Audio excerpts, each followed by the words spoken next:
بسم اللہ الرحمن الرحیم۔ جیسا کہ ہم فلسطین کی ہسٹری کی سیریز ڈسکس کر رہے تھے اور اس میں ہم نے پہلے دو پارٹس میں فلسطین کی اینشنٹ ہسٹری ابراہیم علیہ السلام کی دور سے لے کر پھر موسیٰ علیہ السلام، پھر داؤد علیہ السلام، پھر سلیمان علیہ السلام اور پھر نبوکڈ نظر کا فلسطین پر حملہ اور یہودیوں کی بے دخلی، پھر حضرت عزیر علیہ السلام کے ٹائم پہ یہودیوں کی واپس فلسطین اور بیت المقدس میں واپسی، پھر 70 عیسوی میں رومن بادشاہ قیصر ٹائٹس کے بیت المقدس پر حملہ، اور اس کے بعد پھر یہودیوں کی وہاں سے بے دخلی، اور بے دخلی بھی اس طرح کی کہ سارے یہودی بکھر گئے دنیا میں، کوئی حجاز میں خیبر کی طرف آ گئے، کچھ افریقہ کی طرف چلے گئے، کچھ یورپ کی طرف اور کچھ امریکہ کی طرف چلے گئے۔ اور جناب علی، یہ تاریخ ابراہیم علیہ السلام کے زمانہ یعنی 1996 قبل از مسیح سے لے کر ہم نے 1918 تک یعنی جنگ عظیم اول کے خاتمے تک ہم نے ڈسکس کی تھی۔ تو آج جو ہم تاریخ ڈسکس کریں گے فلسطین کی، جس کو لینڈ آف پروفٹس یا پیغمبروں کا سرزمین بھی کہتے ہیں، اس میں 1918 سے 48 اور اگر ٹائم ملا تو 48 سے آگے بھی فلسطین کی تاریخ کو ہم ڈسکس کریں گے۔ تو جیسا کہ قیصر ٹائٹس کے حملے کے بعد یہودیوں کو بیت المقدس اور یروشلم میں مذہبی پلگرمیج کے حیثیت سے بھی آنے کی اجازت نہیں تھی، مذہبی ریچولز کے لیے بھی آنے کی اجازت نہیں تھی، سیٹلمنٹ تو دور کی بات تھی۔ تو اسی پابندی کو پیش نظر وہ لوگ کوئی یورپ میں، کوئی امریکہ میں، کوئی سیکنڈینین کنٹریز میں، کوئی رشیا کی طرف، کوئی حجاز کی طرف، تو اس طرح دنیا میں بکھرے ہوئے تھے۔ لیکن ہوا یوں کہ 1897 میں ایک ہنگری میں پیدا ہونے والے جرنلسٹ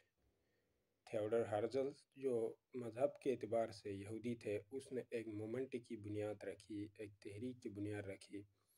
جس کو زائنسٹ مومنٹ کا نام دیا گیا۔ چونکہ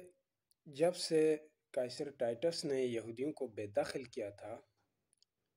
جب سے یہ مختلف دنیا کے علاقوں میں بکھرے ہوئے تھے، تو خاص کر عیسائی ڈومینیٹڈ علاقے جہاں پر عیسائی آبادی زیادہ ہے یا جن ملکوں میں عیسائی مذہب کے ماننے والے زیادہ تھے، خاص کر یورپ میں، وہاں پر اینٹی سیمیٹک مومنٹس چلنے لگے، یعنی ان یہود کے خلاف کہ یہ ناپاک ہے، غلیظ ہے، پلیت ہے، ان کو شہر میں، مین اربن ایریاز میں، مین جو پاپولیشن سینٹرز ہے وہاں پر آنے کی بھی اجازت نہیں تھی۔ یہ یورپین ملکوں میں کہیں دور دراز کیمپوں میں اس طرح زندگی گزارنے پہ مصروف تھے، لیکن گو کہ یہ لوگ محنتی بہت زیادہ تھے، جس کی وجہ سے آہستہ آہستہ کاروبار اور آمدن دولت ان کی بہت بڑھنے لگی یہود کی۔ پھر ہوا یوں کہ جو آسٹریا ہنگری اس وقت ایک امپائر تھا، اس میں پیدا ہونے والے تھیوڈر ہرزل نے 1897 میں مومنٹ کی بنیاد رکھی، جس کو زائنسٹ مومنٹ کا نام دیا گیا۔ زائنسٹ مومنٹ بیسیکلی یہودیوں کی وہ تحریک ہے جس کے ذریعے انہوں نے یہودیوں کو ایک مذہبی کمیونٹی سے، مذہبی گروپ سے، ان کو ایک پولیٹیکل اینٹی اور ایک پولیٹیکل نیشن میں کنورٹ کرنے کی انہوں نے آبجیکٹو رکھا تھا یا مقصد تھا، اور اس میں ٹاپ موسٹ پریارٹی یہی تھی کہ دنیا بھر کی یہودیوں کی فلسطین، جس کو وہ پرومسڈ لینڈ کہتے ہیں، اس میں ان کا اپنا ایک الگ ریاست ہو، اور الگ ریاست میں وہ آسانی سے اور آرام سے زندگی گزار سکے۔ تو چونکہ یہاں پر یہ بات بھی بتانا بہت ضروری ہے کہ کرسچنز ان کے خلاف کیوں ہیں۔ تو چونکہ عیسیٰ علیہ السلام جو پیدا ہوئے، کرسچنز کہتے ہیں، ہم اس کی شریعت پہ عمل کر رہے ہیں، یعنی انجیل کی، بائبل کی۔ تو عیسیٰ علیہ السلام پیدا ہوا تھا فلسطین میں بیت لحم شہر میں، اور اس نے اپنی مذہبی ایکٹیویٹیز یا دعوت کا آغاز کیا تھا نازرت سے، یہ بھی فلسطین کا ایک علاقہ ہے۔ تو اسی مناسبت سے عیسیٰ علیہ السلام کو جیزس آف نازرت بھی کہتے ہیں۔ تو حضرت عیسیٰ علیہ السلام آئے تھے یہودیوں کو دعوت دینے کے لیے۔ ان سے پہلے حضرت موسیٰ علیہ السلام کی شریعت یعنی تورات چلتی تھی، لیکن عیسیٰ علیہ السلام کی آمد کے بعد ابھی بائبل تورات شریعت کی کتاب تھی یعنی انجیل، اور انجیل پر ہی عمل کرنا تھا۔ لیکن چونکہ یہود نے نہیں مانا، موسیٰ علیہ السلام کی دعوت کو ٹھکرا دی اور انہوں نے موسیٰ علیہ السلام کو صلیب پہ چڑھانے کی کوشش کی، تو مسلمانوں کے عقیدے کے مطابق صلیب پر چڑھانے سے پہلے موسیٰ علیہ السلام کو اللہ تعالیٰ نے آسمان پہ اٹھایا، اور یہود کرسچنز کے نزدیک اس کو صلیب پہ یہود نے چڑھایا۔ اس کے بعد اس کا انتقال ہو گیا، 40 دن وہ مارے رہے، اور پھر 40واں دن وہ زندہ ہو کے، جس کو ریزریکشن کہتے ہیں، آسمان کی طرف اٹھایا گیا۔ تو چونکہ یہ واقعہ صلیب کا اور پھر یہ ریزریکشن کا یہ بھی بیت المقدس میں ہی، فلسطین میں ہی پیش آیا، تو فلسطین کی اہمیت اس لیے عیسائیوں کے ہاں بھی بہت زیادہ ہے، اور وہ یہود کے اس لیے خلاف تھے چونکہ ان کے پیغمبر کو صلیب پر چڑھانے والے یہود تھے۔ تو پھر بہرحال زائونسٹ مومنٹ کی طرف آتے، انہوں نے ایک جرمنی سے، اس وقت جو ورلڈ وار 1 چل رہی تھی 1914 سے 18 تک، تو انہوں نے جرمنی سے ریکویسٹ کی کہ ہم آپ کی فائنینشیل مدد کریں گے، اگر آپ کی وار میں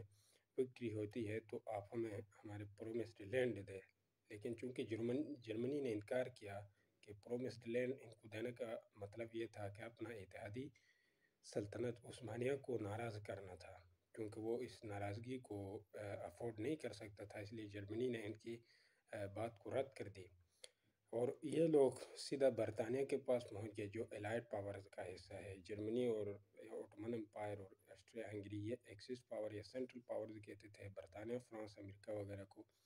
الائڈ پاورز کہتے تھے۔ تو برطانیہ کو شدید ضرورت بھی تھی پیسے کی، فائنانس کی، تو انہوں نے ان کی بات مان لی، اور نہ صرف مان لی بلکہ 1917 میں آرتھر جیمز بیلفورڈ کنگ جارج لائٹ کے کابینہ میں سیکریٹری خارجہ تھے، اس نے گورنمنٹ کے بہاف پہ ایک میمورنڈم دی یا ایک ڈیکلیریشن دی، جس کو بیلفورڈ ڈیکلیریشن 1917 کہتے ہیں، 1917 میں دیا۔ اس میں انہوں نے باقاعدہ گورنمنٹ کے بہاف پہ وعدہ کیا کہ in case of victory of allied powers, تو برطانیہ will make the all Jews settled in holy land of Palestine, جو کہ بعد میں واقعی برطانیہ کی فتح بھی ہوئی، اور برطانیہ نے 1918 سے 1948 تک جو فلسطین کا نظام ہے وہ بھی خود چلایا، کیونکہ جنگ کے بعد سلطنت عثمانیہ کے ٹکڑے کر کے اتحادیوں نے آپس میں تقسیم کر دی۔ تو اس وجہ سے برطانیہ نے چونکہ اس کو ایک لیگل کور چڑھانے کے لیے، اس وقت کی جو انٹرنیشنل آرگنائزیشن تھی، جیسا کہ آج اقوام متحدہ ہے، اس طرح لیگ آف نیشن تھی، تو لیگ آف نیشن کی جناب علی آرٹیکل 22 کے تحت ایک مینڈیٹ سسٹم متعارف کروایا۔ مینڈیٹ سسٹم کا مطلب یہ تھا کہ سلطنت عثمانیہ کے وہ علاقے جو سلطنت عثمانیہ سے ٹوٹ گئے ہیں اور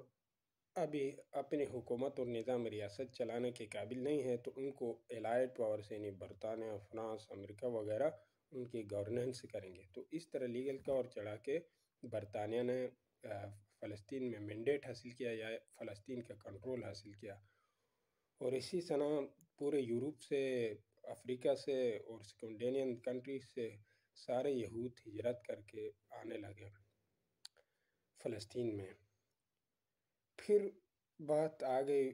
مئی 1948 کو، جب برطانیہ ایک دن پہلے یعنی برطانیہ ایک دن بعد یعنی 15 مئی 1948 کو جب فلسطین کا کنٹرول، ابھی جو 1945 میں نئی تنظیم بنی تھی، انٹرنیشنل تنظیم یونائٹڈ نیشنز، پہلے لیگ آف نیشن تھی، وہ ورلڈ وار 2 نہیں روک سکا، اس لیے وہ ڈیزالو ہو گئے، اور پھر اقوام متحدہ آ گئے، تو وہ مینڈیٹ اقوام متحدہ کو حوالہ کرنے والی تھی فلسطین کی۔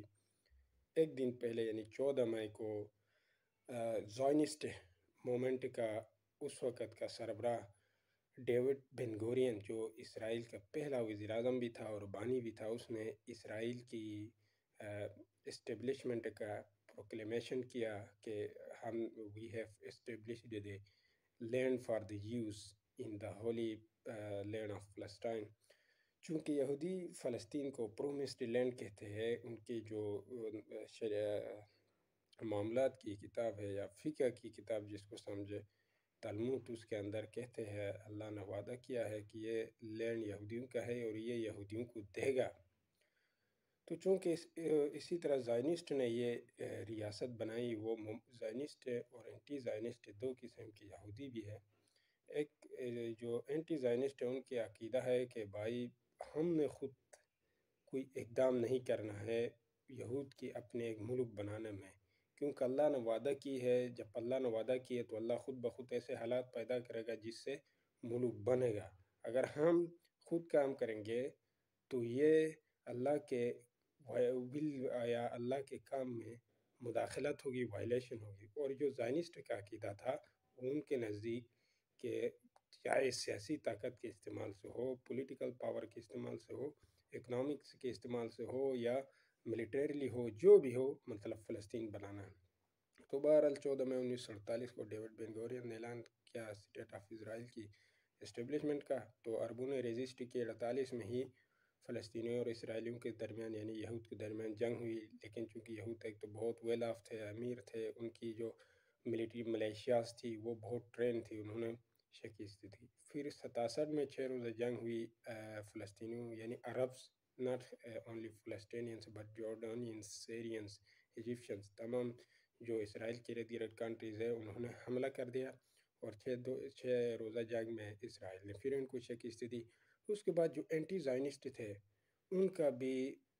موقف چینج ہوا ٹوارڈس زائنزم۔ اس سے پہلے وہ زائنزم کو بہت بری مومنٹ سمجھ رہے تھے، اللہ کے کام میں مداخلت سمجھ رہے تھے، لیکن جب 1967 کی جنگ میں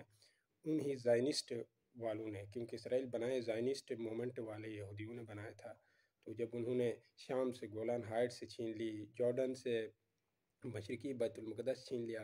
اور پھر مصر سے انہوں نے صحرائے سینا چھین لیا، تو ان کا بھی ویو چینج ہوا۔ انہوں نے سوچا کہ اگر اللہ کے حکم اور اللہ کے ویل کی وائلیشن ہوتی تو اللہ اسرائیل کو فتح نہیں عطا کرتا، لہٰذا اسرائیل فتح یاب ہوا اس جنگ میں۔ so that we should support together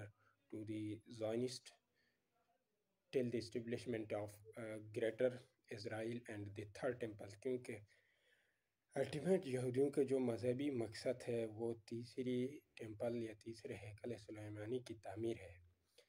پہلی ہیکل سلیمانی جو نبوکڈ نظر نے گرائی تھی، پھر دوسری ہیکل سلیمانی جو عزیر علیہ السلام نے تعمیر، پہلے سلیمان علیہ السلام نے تعمیر کی تھی، نبوکڈ نظر نے گرایا تھا۔ دوسری کو عزیر علیہ السلام نے تعمیر کی تھی، 70 میں قیصر ٹائٹس نے گرایا تھا۔ اس کے بعد سے وہ یعنی یہودیوں کی بیت اللہ یا خانہ کعبہ گرا ہوا ہے، 2000 سال سے اوپر ہو گئے۔ اور اس کی جو سیکنڈ ٹیمپل تھی جس کو ٹائٹس قیصر نے گرایا ہے، اس کی کچھ باقیات ہے، اس کی کوئی دیوار بچی ہوئی جس کو وہ دیوار گریا کہتے ہیں، اور آج کل کے یہود مذہبی جو وارشپ یا معاملات ہے ادھر آ کے پرفارم کرتے ہیں، وہ اس دیوار کے ساتھ تورات کی تلاوت کر رہا ہے، کوئی اپنی منتوں کی اور حاجات کی وہ کاغذ وغیرہ اس دیوار کے پتھروں میں چپکا دیتے، تو بہرحال وہ اس سیکنڈ ٹیمپل ہے۔ تو انہوں نے تھرڈ ٹیمپل بنانی ہے یہود نے۔ ابھی بات اس پر کرتے ہیں کہ وہ تھرڈ ٹیمپل کیوں بنانا چاہیں گے اور وہ کہاں بنائیں گے۔ جناب علی، تھرڈ ٹیمپل بنانا یہودیوں کے نزدیک اس لیے ضروری ہے کہ یہودیوں کی جو داؤد علیہ السلام کے زمانے کی امپائر تھی یا شہنشاہت تھی، اس کو ریوائیو کرنے کے لیے دنیا میں ایک دفعہ پھر اس زمانے کو لانے کے لیے جس میں یہود کا بول بالا ہو اور پوری دنیا میں یہود کو چیلنج کرنے والا کوئی نہ ہو، اس کے لیے تھرڈ ٹیمپل کی تعمیر ضروری ہے۔ کیوں؟ تھرڈ ٹیمپل کی تعمیر کے بعد تخت ڈیوڈ جو اس وقت برطانیہ کی پارلیمنٹ کی چرچ ویسٹ منسٹر آبے میں موجود ہے، تو تھرڈ ٹیمپل اقصی ماسک کو گرا کے ادھر تعمیر کرنا ہے، پھر اسی کو تعمیر کر کے وہاں پر تخت آف داؤد لا کے رکھنا ہے۔ جب تک تخت آف داؤد لا کے رکھیں گے تو ان کی تلمود کے مطابق یعنی فقہ کی جو کتاب ہے اس کے مطابق مسیح آئے گا۔ وہ مسیح جس کو ہم مسیح الدجال کہتے ہیں، وہ مسیح کہتے ہیں عبرانی لفظ میں، یعنی ریوائولسٹ دوبارہ مطلب ایک چیز کو عروج تک پہنچانے والا، ترقی تک پہنچانے والا، تو کہتے ہیں وہ یہود کا ریوائولسٹ ہوگا، مسیح الدجال آئے گا۔ اور اس کے حوالے سے وقتاً فوقتاً ان کی جو رابی، یہودیوں میں جو مذہبی اسکالرز ہوتے ہیں یا علماء ہوتے ہیں ان کو رابی کہتے ہیں، اور جیسے کرسچنز پیرسٹ یا بشاپ کہتے ہیں، ہم مولانا مفتی کہتے ہیں۔ تو ان کا ایک رابی یزوق قدوری نے 2006 میں کہا تھا میری ملاقات ہو گئی ہے، ابھی وہ ملاقات پتہ نہیں اسپریچولی ہو گئی تھی، فزیکلی ہو گئی تھی، خواب میں ہو گئی تھی، یہ نہیں بتایا، لیکن کہا میری ملاقات ہو گئی مسیح الدجال سے، اور مسیح الدجال از ارائیونگ سون۔ اور اس نے اس وقت بھی بنجمن نتن یاہو کو ہی کہا تھا، ابھی پتہ نہیں بنجمن نتن یاہو اس وقت تو پرائم منسٹر نہیں تھے، لیکن خیر یہ انتہائی رائٹسٹ مذہبی یہودی ہے، اور پھر یہ زائنزم کا حامی ہے، زائنسٹ مومنٹ جو ہے اس کا یہ حامی ہے۔ ابھی تو زائنسٹ آئیڈیالوجی ہے، پہلے مومنٹ تھی، اسرائیل بنایا، ابھی ناظریہ بن چکا ہے ان کی۔ تو بہرحال اس مقصد کے لیے وہ تھرڈ ٹیمپل کی تعمیر کریں گے، اور تھرڈ ٹیمپل کے تعمیر کے ساتھ وہ مسیح الدجال کی آمد کا انتظار کرا، بلکہ ان کے نزدیک کہتے آئے گا پھر خیبر تک اسرائیل، یعنی سعودی عرب کی خیبر تک اسرائیل قائم ہوگی، جارڈن اسرائیل میں ہوگا،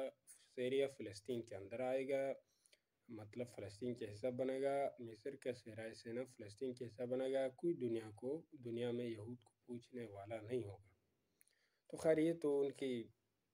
مذہبی نظریہ تھی۔ ابھی 48 کو اسرائیل کے قیام کے بعد 67 کی جنگ ہوئی، پھر 1973 میں دوبارہ جنگ ہوئی، اور پھر عربوں کو شکست ہو گئی۔ ابھی واقعی یہ بات بھی سوچنے کی ہے کہ بار بار ایک اسرائیل تقریباً گلگت بلتستان کا کوئی فورتھ حصہ بھی نہیں ہے، اتنا چھوٹا ملک ہے کہ گلگت بلتستان یہ رقبہ ہے جناب علی 72,234 مربع کلومیٹر ہے، اور اسرائیل کی 22,000 مربع کلومیٹر ہے، تو ہمارے تقریباً چوتھے حصے کے برابر ہے۔ گلگت بلتستان کو اگر 4 حصوں میں تقسیم کرے تو ان میں سے ایک حصے کے برابر ہے، سمجھو دیامر اسٹور ڈویژن کے برابر ایک ملک ہے، اور وہ اردن کو بھی لتاڑ رہا ہے، مصر پاکستان جتنا بڑا ملک ہے اس کو لتاڑ رہا ہے، سیریا کو لتاڑ رہا ہے، لبنان کو لتاڑ رہا ہے، لبنان کی طاقتور ترین تنظیم حزب اللہ کو لتاڑ رہا ہے، اور پھر جو فلسطین، جو مقبوضہ فلسطین ہے اس کے اندر وہ اسلامی جہاد بھی ان کے سر پہ سوار ہے، وہ بھی ان پہ حملے کر رہے ہیں، حماس بھی کر رہا ہے، لیکن اسرائیل ٹس سے مس نہیں ہو رہا ہے۔ تو there is something for Jews to believe, strictly to believe کہ وہ time to time they stand victorious in the war against Muslims and their neighbors around Israel۔ تو UN مینڈیٹ جو تھا اس میں اقوام متحدہ نے 181 نمبر کا ریزولوشن پاس کیا، جس کے مطابق land of Palestine will be divided in between two states, one for Jews known as Israel and other for Muslims known as Palestine, and the holy city of Jerusalem, which is very much important for Christians, Jews and Muslims, it will be under international supervision or UN supervision، چونکہ جو بیت المقدس یا یروشلم ہے یہ تینوں اس ابراہیمی مذاہب کے لیے بہت امپورٹنٹ ہے، تو اس لیے اس کو انٹرنیشنل نگرانی میں رکھیں گے اقوام متحدہ کے۔ باقی جو زمین ہے فلسطین کو وہ 2 حصوں میں تقسیم کریں گے، یہود کے لیے اسرائیل، مسلمانوں کے لیے فلسطین، اور درمیان میں جو شہر ہے یروشلم وہ آپ کا جناب علی